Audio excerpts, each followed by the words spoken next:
Hi, everybody, and welcome to U.S. History since 1877 for the summer. I am Dr. Kodam Thara, and I will be your professor for this course. I wanted to take you through a sort of step by step introduction to the course and sort of walk you through what to expect for the class, as well as what my expectations are for you, and how to actually succeed in the course. Because I don't want you to go through 8 weeks of this and not come out with a passing grade. I want you to be able to take the class, learn things, do well, and then be able to move on with your collegiate career. And if by the end it turns out that you want to be a history major, hey, no problem with that either. So let's first start with introductions. That's me to the right. And this is how you pronounce my last name. That's the phonetic pronunciation of my last name, Kodam Thara. I am actually a SWOSU alumnus. I graduated many, many years ago from SWOSU, and then I went on to get my graduate degrees from some great institutions. My PhD is from OU, and I came back here to teach, and I'm really proud of the work that we do here. I want to make sure that I am available to you if you have any questions, any comments, or concerns. So, I want to make sure that you know how to get in touch with me. So, of course, the easiest way to contact with me is through Canvas. Canvas is the way to get any kind of information about the class, obviously, as you already know, but also how I'm going to communicate with you as a group is through course announcements, and in all likelihood through individual messaging on Canvas. There's an inbox or a messaging option through Canvas. So Canvas is the easiest way to get in touch. But there's also, of course, the email option. So if for whatever reason Canvas isn't working, which that happens from time to time, you also have email. So you can email me directly. This is my email address. But when you email me, if you're going to email me from a personal email address, it would be actually better to email me from your SWOSU email address. But if you don't have that readily available, if it's easier for you to email me from your personal email address, please make sure to identify yourself so I know who's talking to me, and I know what your issues or your concerns are. Also, you can call me directly at this phone number. This is the direct line to my office. Now, I'm not going to be in my office this summer. However, thanks to modern technology, I can check my voicemail from wherever.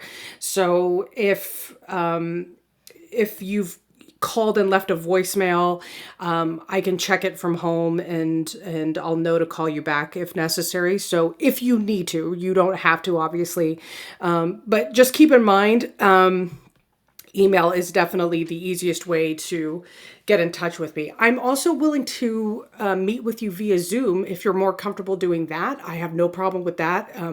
This is especially important if you have questions concerning the material. So if there is some confusion on something that's happened, like a historical event that's happened that you don't seem to understand, or you don't know how to prepare or study for an exam, a great way to get in touch with me and get help is via Zoom. That way you and I can actually have a conversation as opposed to, sort of a back and forth via email. And that way we can talk about how to best help each other, right? So just let me know if you want to meet via Zoom, and I can set up a Zoom meeting, and I can make sure that I'm not scheduled to do anything else at that time. So let's talk about succeeding in this course and making sure that you do well by the end of this. So it's important that you check Canvas once a day, check your email once a day.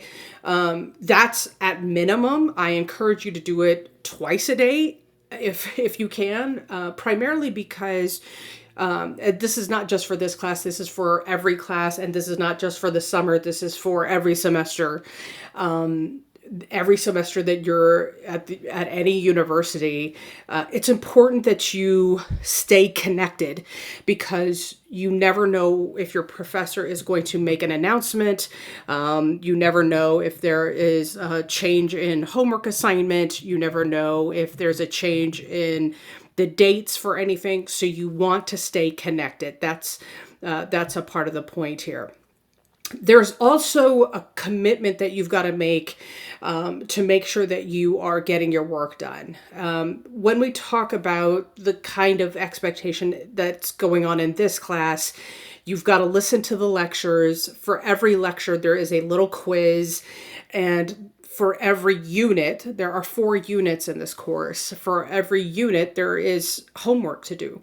And so that's going to require a lot of time on your part. For example, and we'll get into this later, but the lectures are long, and it's going to require a lot of time. And so you want to be able to separate enough time for yourself that you can pause the lecture so you can take notes. If you want to go back so you can listen to something again and make sure you've gotten it down, you want to be able to do that. You want to give yourself the time to do that. But that requires a time commitment, right? And when you give yourself that time, when you separate that time for yourself, that means that you're not waiting until the last minute to complete everything, which is also really important, because you don't want to rush to get things done. You want to make sure that you've given yourself plenty of time to complete the work, and in doing so, you are giving your best effort, right? Now, as I said earlier, I prefer Canvas messages, but, if not, it's okay. Just message me if you need help, and I'll get back to you as soon as I can. I check email all day, and, usually Monday through Friday. I'll check it on and off throughout the weekends, if I can. But I just ask that you give me 24 to 48 hours to respond. It's the summer, so there are all sorts of things happening. However, if after 48 hours I haven't responded to you, then something's gone awry. So you need to get back in touch with me. It is totally okay for you to send me a second email. Please do. That is not likely to happen. I mean, I usually get back to people pretty quickly. But if something hasn't happened after 48 hours, then either something like I forgot or I got distracted by something. So please make sure that I have your attention and that you have my attention, because this is a part of the job. So I want to make sure that I have addressed your concerns and I have answered your questions. So, give me 24 to 48 hours. But if after that I haven't done anything or said anything, make sure that you contact me, because I don't want you to, be ignored there and sort of left floating in the universe, okay? Now, in terms of what to expect from the class, of what to expect on what to learn, this course is technically called U.S. History since 1877. You're actually going to go back all the way to 1865, because starting at the end of the Civil War, you have Reconstruction, and you cannot understand anything that happens in the 20th century. You can't even understand anything in the 21st century without learning about Reconstruction first. Reconstruction is really the foundation of American history in the modern era. So you are getting 12 years of history for free. So they're not charging you tuition or fees for that, my friends. So you're welcome. Okay, so there's that. The other thing that you're going to learn is you are going to get an understanding, a really sort of basic feel for how historians learn history. We use primary sources, and primary sources are basically materials from the time period that we are studying. So, for example, anything from a specific era can be a primary source. So if I'm studying the 1920s, for example, and I'm studying the Harlem Renaissance, I could use a piece of jazz music. I could use a woman's dress, a newspaper article, a diary, anything from that time period can tell me about their lifestyle, tell me about the time period that they're living in. That's a primary source. It tells you a story. It tells you about how people lived, what people did with their money, how people ate, what did they eat, where did they live, how did they interact with each other. That's a primary source, right? And so you're going to do that, in a few different ways. And in doing that, we're going to sort of challenge your critical thinking skills, your critical reading skills, and critical writing skills. I'm going to ask you not some basic questions, but I'm going to ask you to support your answers. So if I ask you, what did so and so believe in, this particular cause, and you answer, I'm going to ask you to support your answer with evidence. That to me demonstrates whether or not, one, you can read critically, and two, whether you can think critically. And then how you write those answers is whether or not you can demonstrate if you can write critically. All of those skills are incredibly important because what they do, let me go back for a second. What they do is develop these skills to help you communicate better. And these are skills that you are going to need in your career, whether you are a historian like me, or you go into business, or you go into the pharmacy industry, or you become a nurse. You need to be able to communicate with your patients, with your customers, with your partners. All of those things, all of those relationships require communication, require you to be able to read contracts, require you to be able to read emails, and then be able to communicate effectively. And so you are in this class building those basic skills. Now, this means that to do all of that, to learn all of this historical narrative, plus build all of those skills, you can expect that this is going to be a very busy summer for you. It's a rigorous schedule. It's going to be jam-packed with information because we are learning about multiple events with multiple people, and all of these things are happening simultaneously. And I want you to think about this for a second. If you were to take a sort of snapshot of the present day planet, just one day, you can think about what's happening in America, what's happening in Europe, what's happening in the Middle East, what's happening in China, what's happening in South America, what's happening. All of that, remember, all of these things are happening all at the same time. That's what we're studying, but we're just concentrating on the United States, right? So that's history. And it's going to be a lot. It's going to be at times overwhelming because it is a lot of information. And that's why I want you to communicate with me. If you are overwhelmed, if you are confused, if you have questions, please ask. It's okay that you don't know. It's okay that you are confused. It's okay that you feel overwhelmed. It's okay that you don't get it, because that's my job. My job is to walk you through it. My job is to help you understand. Okay? So even if it's not clear, that's totally okay. Please ask me, and you and I will walk through it together. All right? Now, let's talk about what the class will be like in terms of general basic things. I don't assign a textbook anymore just because I've broken up with textbooks. So I know that that's difficult for some of you. Some of you are going to need a textbook, and that's totally okay. I respect that. So here's what I did. On the course syllabus, I've provided you a link to an online textbook, and it's free. So you can either go to it regularly, you can download it. I think you should be able to download it to your phone if you want, although, that's entirely a choice. But It's supplemental. It's just there as a backup. It's there to provide information to sort of help you along the way. I don't use it. I don't refer to it. It's just there if you feel like you need it. Okay. So don't think of it as a requirement. Think of it as something to help you along. So that's entirely up to you.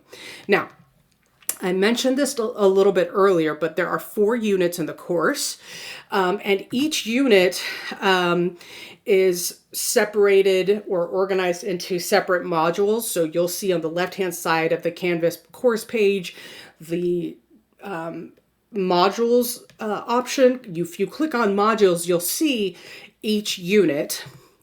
And what you'll talk about, or what you'll see, is how each unit is divided, right? So there's a unit intro, which in the unit intro, it'll basically tell you what to expect in each module. The chapters that were, not the chapters, but the topics that we'll go over, what to expect in each topic, what the assignments are, and when the exam is due, all of that stuff. Also, the module will include the topic lectures. It will also include the mini quizzes for each lecture. So there is a mini quiz for each lecture. For example, so in Unit 1, you'll have the intro to the unit, then you'll have the first lecture, which is Reconstruction, then you'll have a mini quiz for Reconstruction, then you'll have the next lecture, and the next lecture will be the Gilded Age. And that is going to be its own lecture, and then you'll have a mini quiz, right? There is, at some point in the unit, an assignment. It will be a primary source assignment that you'll have to complete.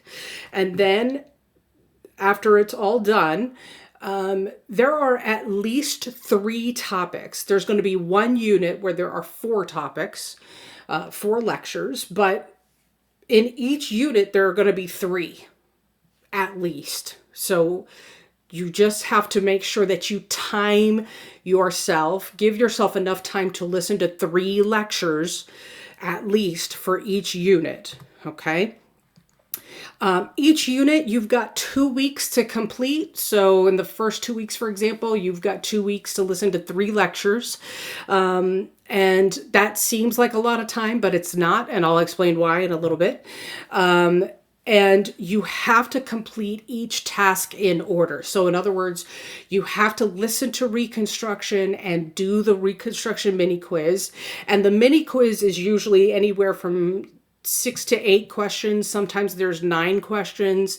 It's open book, open note. By open book, I'm using that term loosely, but it's essentially open notes. So once you listen to the quiz and you listen to the lecture and you take your notes, you can take the quiz with your notes, and you have to make a perfect score on the quiz in order to move on. Okay? It's important that you remember that. You can take the quiz as many times as you need to until you get that perfect score. But once you get that perfect score, then you can move on. Now, here's the thing that I'm going to emphasize to you. And this is what's really important, because some of you are going to be tempted to just cheat and move on. So here's a true cheat code for you. Some of these questions in the mini quiz will actually be questions that you will see again on your exams. So it's kind of important that you know what these questions are asking. Okay? See what I'm doing there? I'm helping you out. Okay.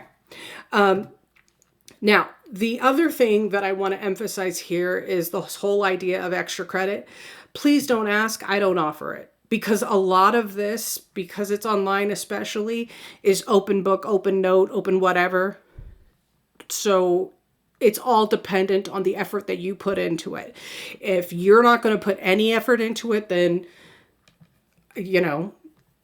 I can't really help you all that much. But for those of you who do, then there's no question you're going to succeed. You're going to pass this class and you're going to do well. Okay, so let's talk about the coursework. Oh, that's not supposed to happen, but I'll show you this anyway. So there are three primary ways to earn points in this class. There's the lecture mini quizzes, the primary sources, primary source exercises, and the unit exams. So lecture mini quizzes are worth 10% of the overall grade in this course, just 10%, right? But each lecture has a mini quiz. It's based entirely on the lecture, as I've emphasized here, right? So you've got to make sure that you are listening carefully to the lecture. Do not overlook the value of the lecture, because not only do the questions from the mini quiz come from the lecture, the questions from the exam come directly from the lecture. And I'm going to say this again later on, but let me emphasize this now, because there are plenty of you who think that you can skip over the lecture and think, I'm just going to Google the answer when I take the exam and that'll be enough. No, it won't be enough, because there are specific things that I'm looking for in your answers that come from the lecture that won't be on Google or any other form of whatever research engine you use. Okay? So you've got to make sure that you listen to the lecture. The other thing, so the other thing that we do is primary source exercises. There are 4 primary source assignments, 1 for each unit. You'll see a primary source that I provide for you, and you will look at the primary source. You can keep it open, obviously, and then you'll read it, and then you'll answer each question that I provide for you. Some assignments have 2 questions, some assignments have 3 questions. It's not too long or too complicated, but it's a basic assignment designed to help you understand the value of primary sources, but also the importance of learning how to communicate effectively, okay? Last but not least are the unit exams, and I want you to notice how much they are worth. They are worth 50% of your grade. So it is absolutely vital that you do well, okay? I'm making it worth 50% of your grade because this is your only homework, right? If you're only doing 4 primary sources, then that's not a whole lot of homework, which means you've got to do your absolute best on these unit exams, right? Each exam is worth 60 points technically. That means you get 6 short answer questions worth 10 points each. You have 70 minutes to complete it. They are open note exams, but it's just like the mini quizzes. They are questions that are based on the lecture. So you have to listen to these lectures. Make sure you are doing what you can to succeed in that way. Okay, let me go back here. There we go. So let's talk about, I touched upon this earlier, but let's talk about my policy on plagiarism and the use of AI.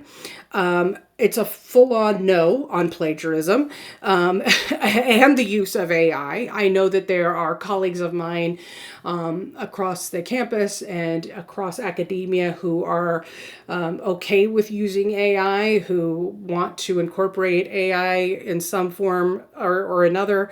I am not one of those people, and let me explain why.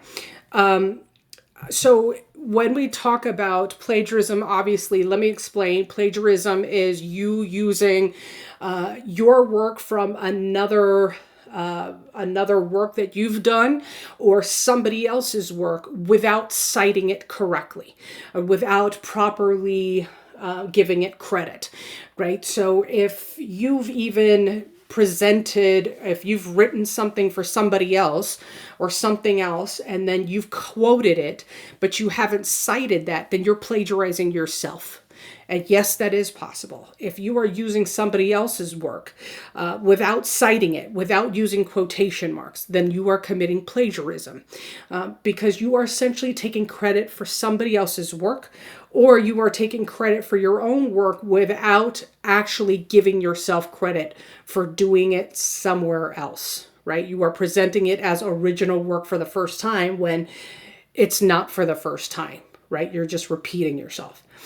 When we talk about AI, you are essentially asking something else to do your work for you. It's not your work. You are asking a computer or a computer generated program to do your thinking, to do your reading, to do your writing for you. And when we get to that point, then you have to ask yourself the question, what are you going to do when people come up to you with contracts to sign and you don't know what they're talking about? When you don't know what that contract says, when you don't know what the deal is and they're ripping you off, that's the problem. Like, some of you have all of these great ambitions, which is fine. That's wonderful. But if you're asking a computer generated program to read for you, write for you, think for you, then you're not going to have a whole lot of success doing well for yourself, whether you want to be an influencer or a CEO. If something else has to do all of your thinking, reading, and writing for you, you've got to be the one to do it for yourself. That way you are in control and you know, at the end of the day, you know what's going on. That's why I am so against the use of AI. I want to know that you are doing your own work because I don't want anyone to take advantage of your ability. I don't want them to steal away from your autonomy, right? Now, let's talk about what happens when you use it, or if you use it, okay? I'm going to trust that you won't, but if you do, the first violation of either rule, whether we're talking about plagiarism or AI, is that you will get a 0 on your assignment, and I will report you to the chair of my department, and that's only because I need a witness to it. I need someone to have sort of a record that this is what's going on. This is something that I'm currently dealing with, and I need someone to be aware of it. And so my chair is usually my go-to person. Now, for the second violation, you will receive an F for the course. And not only will my chair hear about it, but so will the dean of students. And if the dean of students hears about it, you will get a file, essentially a record written up on you, and that goes in your student record for the university. And that's something that you want to avoid. Now, let me explain something to you because this is important. Everybody has a writing voice. Everybody. You, me, my mom, your dad, everybody has a writing voice that's unique to them. It's like your fingerprint. It's specific to you. Let that writing voice shine. Let that be your voice. I don't need to hear from Google. I want to hear from you. I don't care what Google has to say. I want to know what you think, right? I want to know what you understand. I want to know what you find interesting. I want to know what quote stood out to you. That's what matters to me. I don't care what anybody else thinks. I want to know what you learned. Okay, that's what matters to me. All right, now, I've said this before. I will say it again, but it's important to me that you know who to go to when you're having trouble. So there are a couple of things that I want to point out. If you're having technical issues with Canvas, listen, I am not the one to turn to. Canvas, I know very little about, but I will always point you in the direction of CETL, which is our, what is it? The College of Excellence in Teaching Learning Center or something, Center of Excellence in Teaching. and learning. And they are really good, solid people, and they will help you in everything. So if you have a question about Canvas and you ask me about it, I'm going to send you directly to them. They'll be able to address any of your questions or concerns. If you have an emergency situation, this is very important. If there is an emergency, I'm knocking on wood here. So hopefully none of this is going to be a concern this summer. But knock on wood, sometimes life sucks and life happens and everything goes upside down. If there is an emergency situation that prevents you from doing your coursework, and I'm not saying this just for my class, I'm saying this for literally any of your classes, contact the Dean of Students office. If you go online, in fact, I'm going to encourage you to Google this. If you go to Google and just Google SWOSU Dean of Students, you'll be able to see a link to their online forms. One of the online forms is for absences or emergency something. On their online forms have a form that you can fill out in which the Dean of Students will be able to contact all of your professors to explain either your absences or why you've been dealing with or having problems with your assignments, whatever. But your Dean of Students needs to be your first go-to. Don't worry about me. Go to the Dean of Students and the Dean of Students will let me know. Okay? Now, for everything else, talk to me, please. Let me know what your issues are and we can deal with it. You can find all of our contact information on the syllabus. The syllabus is your Bible for this class. So make sure that you know how to find it and you can find it easily. In fact, I would bookmark that page just to be safe. Here are some dates to remember for this summer. The last day to withdraw without permission from this class is July 18th. You have all the way until July 18th to withdraw without permission. That means taking a W without having to ask me. But can I tell you something? Even if you can withdraw without my permission, let me know, because a lot of people withdraw without talking to me first, and it's because they think that their grades are in the gutter and there's no way to come back out of that. But there are things that I know about your grade that you don't. You see one side of Canvas, but I see everything. It's like the Wizard of Oz in a weird way. So I need you to talk to me first, and so that way we can talk it through together. Because this is the thing, U.S. history is a required course, and I don't want you to take the class more than once if you don't have to. You've paid money for the class. Why pay for it a second time? You know what I'm saying? So before you drop it, talk to me first, and that way we can make sure that dropping it is really the best option. Because if it's not, then we can figure something out. Now, your last day to withdraw with permission, so after July 18th, you're going to have to ask for permission. You have until July 21st, and that's it. Because after that, it's essentially dead days and into the final exams. Your final exam, you'll have a couple of days to complete it, but it has to be completed by July 24th. 2025. It's not comprehensive. It's just over Unit 4. It's 6 short answer questions. So I don't do comprehensive exams. So that's that. Listen, if there are other questions, comments, concerns that you have about this class, I am more than willing to answer them. You know how to get in touch with me by now because I couldn't stop talking about it. So just let me know. I would be happy to answer them, happy to go over anything that you may have missed or may have been confused about, or maybe I needed to be clearer about. Just let me know. If not, I look forward to hearing from you over the course of this class, and I'm excited for you to learn more about U.S. history over the next 8 weeks.